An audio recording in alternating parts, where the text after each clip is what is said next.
Today we're going to talk about the Demon House in Gary, Indiana. Now, I'm going to try to remain neutral because, some people believe it, some people don't, but I have a pretty good file of evidence here, and we'll see where we can go with it. So, the location is 3860 Carolina Street, Gary, Indiana. And this happened between 2011 and 2012. It's Latoya Ammons, her mother Rosa Campbell, and 3 children. Now, I know the children's names, but I'm going to keep them redacted because they still are minors. So, they allege that they have demonic possession, hauntings, physical manifestations, and child possession. Now, I know that sounds wild, but just bear with me. The investigators on the case were Gary Police Department, Indiana DCS caseworkers, ER doctors and nurses, Catholic priest, Father Michael Maginal, and multiple psychologists and mental health evaluators. They called this case the 200 Demon House, but I don't know, but it's already getting wild. So, the family moves into this rental home, and symptoms start immediately.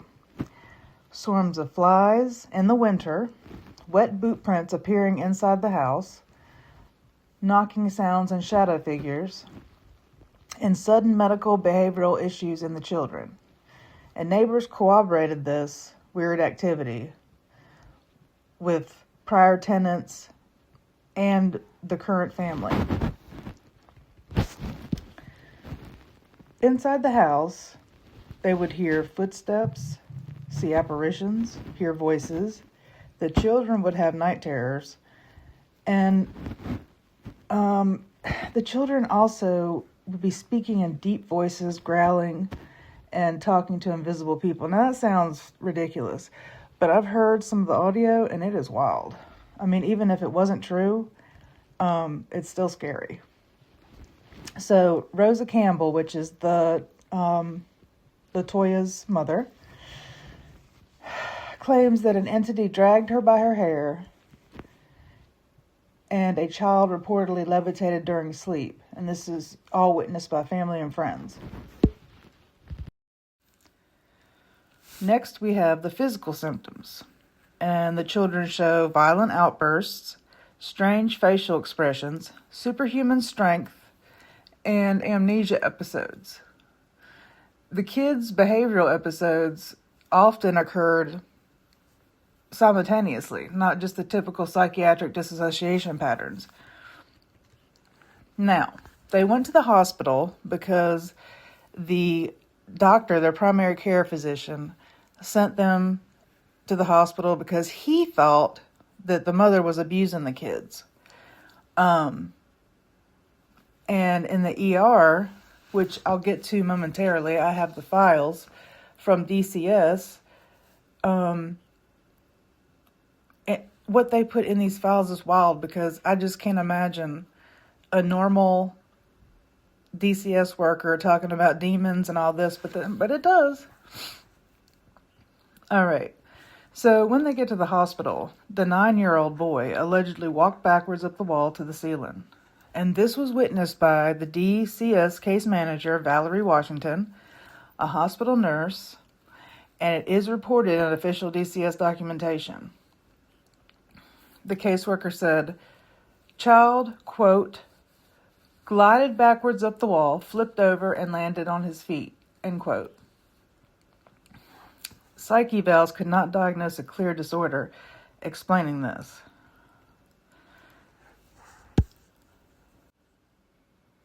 Meanwhile, the law enforcement involvement starts as they send a detective and a police captain to visit the house. And they reported an oil-like substance repeatedly appearing in corners, cleansed and reappeared, EMF spikes, equipment malfunctions, disembodied voices recorded, and one police officer later reported mysterious medical issues and claimed something followed him home. there's a photo taken in a window that shows an alleged shadow figure, but I'm not gonna dwell too much on that because there's more important things for you to know. Now, they decide to get an exorcism. So Catholic priest Father Michael Maganaw conducts the investigation. He finds the house blessing rituals triggered violent reactions in Ammons, oppression and infestation indicators consistent with Catholic demonology protocol. So the church authorizes 3 exorcism rites on Latoya Ammon, and this is rare because you have to have the Vatican approval to say such rites. And they did, just to be sure, they did 1 exorcism in Latin, and the other 2, of course, were in English.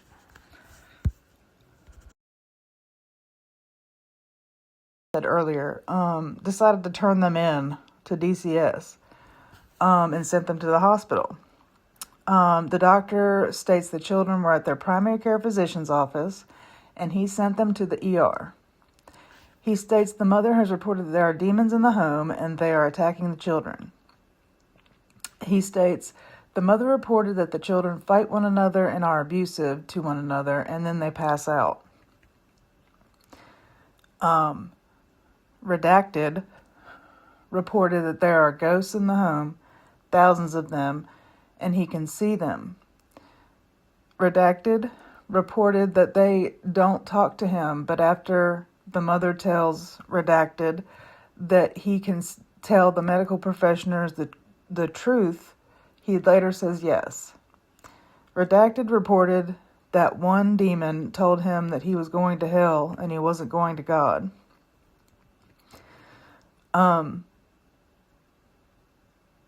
The doctor states that they believe that a month ago everything was relatively normal. But the family recently moved and they are unaware of where they moved from. Within the last month, it started with one child acting out and the fighting, and then it was all the children being very violent with each other in public, but especially with the mother present. He states the mother may have mental health concerns and that they believe the children are performing for the mother and that she's encouraging the behavior, which is kind of like a slap in the face. The medical staff stated Miss Ammons reported various stories regarding demons and spirits. Medical staff reported Mrs. Ammons reported that her home has various demons and evil spirits due to someone dying in the home. Now, supposedly, what I could find was I think her brother died in the home. But that was a long, long time, later. All right. So the medical staff reported that while the children were in their primary doctor's office, the medical staff reported they observed, Redacted, be lifted and thrown into the wall with nobody touching him. Gary Police Department went to the home, and the home has multiple religious shrines, Bibles throughout the home, plenty of food, and the home was clean. Medical staff reported, Redacted, reported ghost attacks him and his brother. Mother stated that she has taken the children to various temples and churches to remove the demons. Medical staff stated, Redacted, had a physical outburst hitting and kicking the brother and grandmother. Mother placed the child in a gentle therapeutic hold, and the child became limp and was placed on the bed. It was difficult to arouse. Child stated he did not recall what happened. The social worker came into the room to evaluate Miss Ammons, and Redacted eyes rolled to the back of his head, and his teeth were exposed, and he began to growl.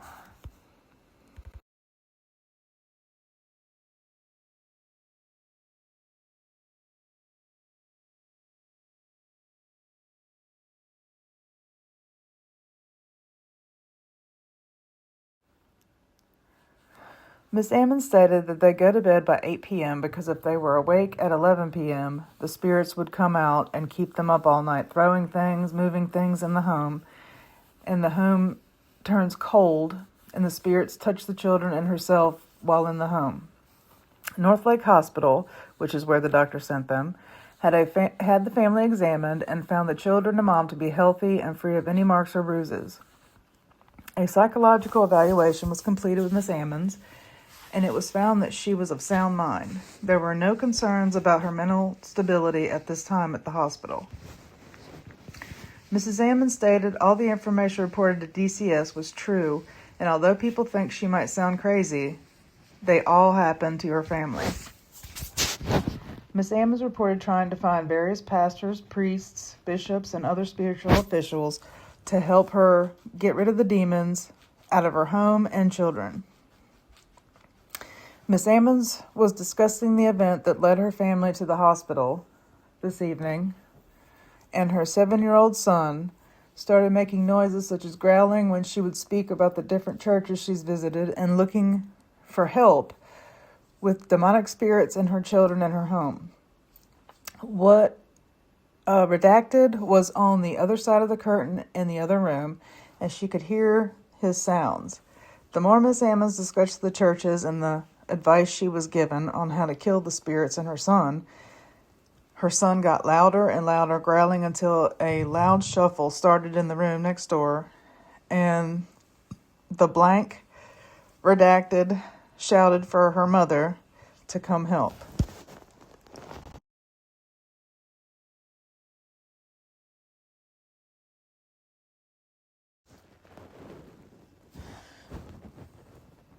FCM Washington and Miss Ammons went to the other room to find Redacted had redacted and a headlock choking him. Redacted's eyes were rolling in his head and he was growling and his teeth were showing while he held tight to his brother's throat. It took several staff to pry the hands open of Blank to release Blank. Afterwards, Blank began to shake and he had laid back down on the bed and his facial expression changed. Later that evening, Miss Washington and the psychologists and the family were in the room discussing placement for Blank. Blank began to growl again and stare into Blank. Eyes and Blank's facial expression changed. Blank began to have a weird smile on his face, and he charged at the grandmother's stomach and headbutted her several times until she grabbed his hands and started praying. Blank was speaking in different deep voices saying, "It's time to die, I will kill you." Blank had this weird grin on his face and began to walk backwards while his grandmother was holding his hand, and he walked up the wall backwards while holding the grandmother's hand, and he never let go. He flipped over and landed on his feet in front of his grandmother and sat down in the chair. A few minutes later, he looked up as if he was back to himself.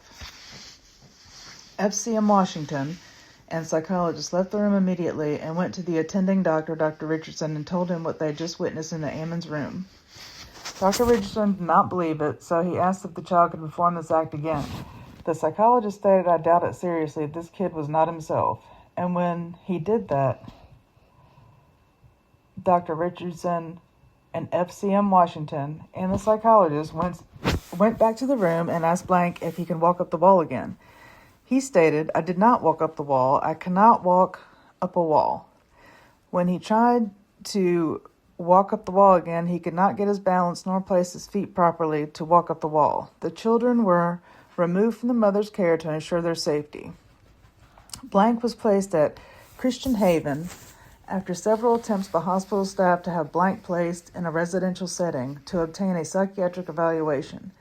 Each facility denied his admission.